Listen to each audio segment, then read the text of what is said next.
Hello friends, welcome to the grammar lesson. In this lesson, we are watching part of speech. Hello विद्यार्थी मित्रांनो, आज आपण शब्दांच्या जाती पाहणार आहोत. The word that we write or say can be known as part of speech. जे शब्द आपण बोलतो किंवा लिहितो त्यांना शब्दांच्या जाती असे म्हणतात. It can be divided into 8 classes. त्या 8 प्रकारात विभाजित केलेले असतात. चला तर मग पाहूया. नाउन, नाउन म्हणजे नाम. प्रोनाउन, सर्वनाम. वर्ब, क्रियापद. ॲडजेक्टिव्ह, विशेषण. ॲडवर्ब, क्रियाविशेषण. प्रेपोजिशन, शब्दयोगी अव्यय. कंजंक्शन, उभयान्वयी अव्यय. इंटरजंक्शन, केवल प्रयोगी अव्यय. ही झाली त्याचे प्रकार्स. चला तर मग त्याची डिटेलमध्ये माहिती घेऊया. First, noun. Noun means a word use to name a person, place or things. एखाद्या वस्तू, व्यक्ती किंवा ठिकाण यांना दिलेल्या नावालाच नाम असे म्हणतात. नाव here is used the some example. You can see for the person. व्यक्तींसाठी दिलेले नाव म्हणजेच केदार, सात्विक, रोहन ही व्यक्तींना दिलेली नावे झाली. तर प्लेससाठी दिलेलं नाव म्हणजे Mumbai, Pune, India, Australia. This are the names we are giving to the places or things. ठिकाणांना अशा प्रकारचे आपण नावे देऊ शकतो. Things, for the gold we can give the silver, gold, book. These are the names. अशा प्रकारचे आपण वस्तूंना नावे देऊ शकतो. Sachin is a great cricketer. Here you can see the word which are highlighted is a noun. Sachin is a great cricketer. Here Sachin is used as a noun. And John and Smita. Here also these both words are noun. Now let's do the exercise. Mary Kom is a boxer. In this sentence you can see the one person name and that is Mary Kom. This is a noun. Again, running is a fun. In this sentence here is used the gerund. Gerund means, first of all you should know that it is a made from verb. Which verb? It is the verb which are ending with ing form, means V4. To sleep, to run, to work, these are the verbs, but this should be functioning as a noun. Means when it will function as a noun, when it is coming in the subject or object place. In this sentence you can see running is came in a subject place, so it is a noun. ज्या वाक्यामध्ये जरंड आलेलं असतं, जरंड म्हणजे धातुसाधित नाम, आणि ह्या नामाला ing form वापरलेला असतो. आणि ज्या वेळेस हे वाक्यामध्ये सब्जेक्ट, कर्ता किंवा कर्म ह्या ठिकाणी येतं त्यावेळेस ते नाउन म्हणून म्हणजेच नाम म्हणून क्रिया करत असतं. आता नेक्स्ट बघूया, that is infinitive. In infinitive also they are functioning the same. First of all infinitive means V1. Infinitive म्हणजेच क्रियापदाचे मूळ रूप म्हणजेच V1. Which verbs are following? To plus verb. To sleep, to work, to go. These are the examples. Here when they are also functioning subject and object in a sentence, म्हणजे वाक्यामध्ये जेव्हा हे शब्द कर्ता आणि कर्म म्हणून वापरतात त्यावेळेस they are known as a noun. See the next. That is pronoun. A word used in the place of noun to avoid repetition.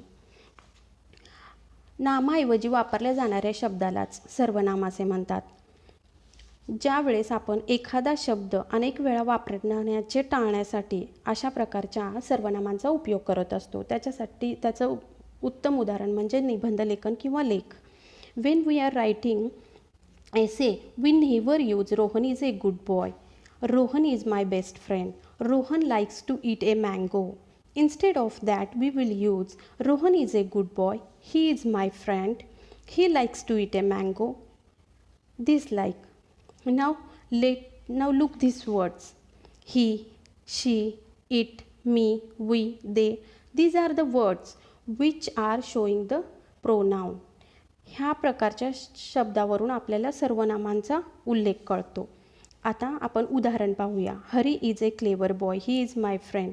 In this sentence you can C instead of this hurry noun we use here he, and this he is a pronoun. She gave me the news yesterday. Again, she and me. These are the pronouns.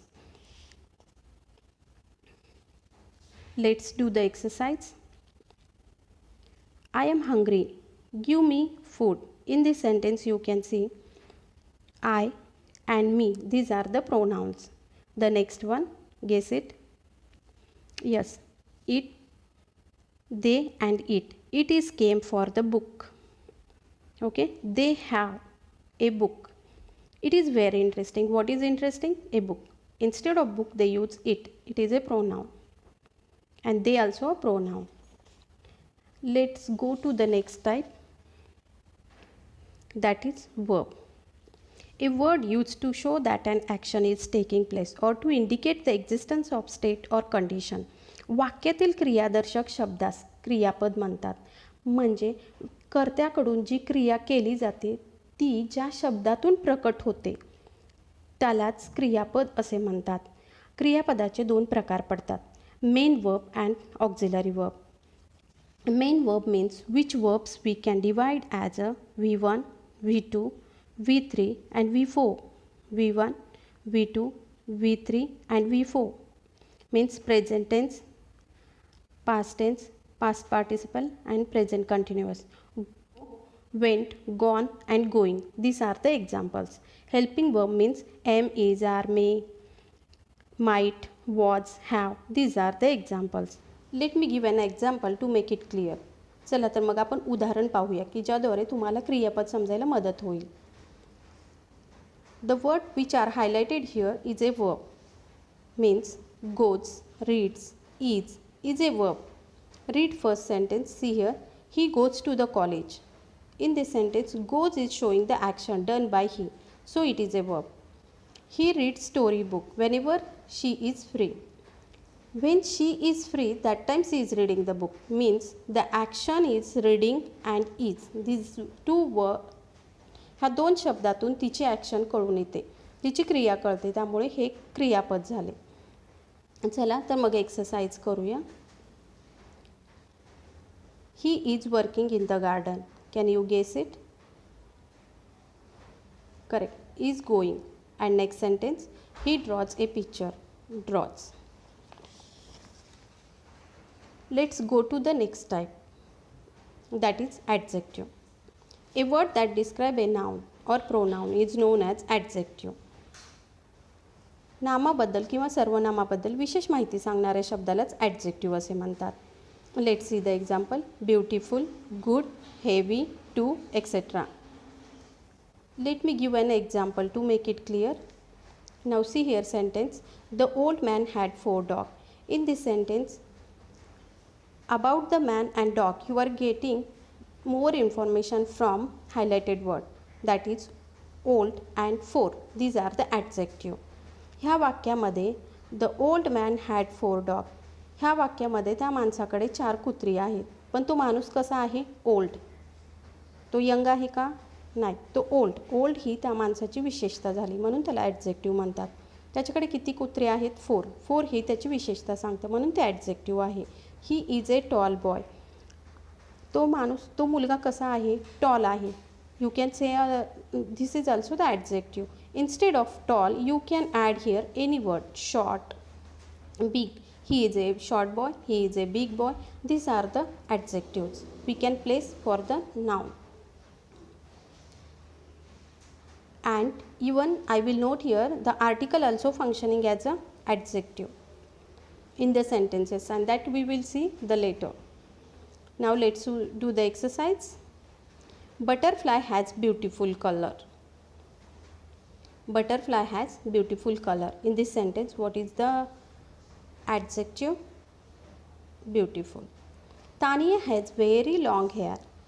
About the hair you are getting more information from the long, so it is a adjective. And beautiful also a adjective.